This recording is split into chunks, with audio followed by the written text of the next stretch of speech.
Taking the time to intentionally plan and design your creative session will help you feel confident.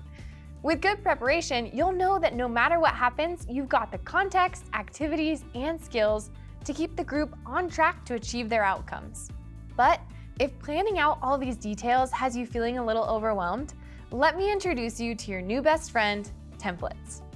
In this course, we'll walk through a planning template, an agenda template, and a session template that will help you answer crucial questions about why and how you're going to facilitate a creative ideation session. The planning template will help you answer the high-level questions for your session, like what's the purpose? Who needs to be there? And what kind of experience do you want participants to have? Then we'll use the agenda template to drill down further.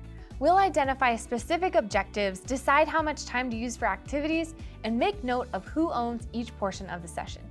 Finally, we'll look at a session template, which helps you design the interactive Lucidspark board that you and your participants will use during the session. Ready to do this? Let's go make it happen.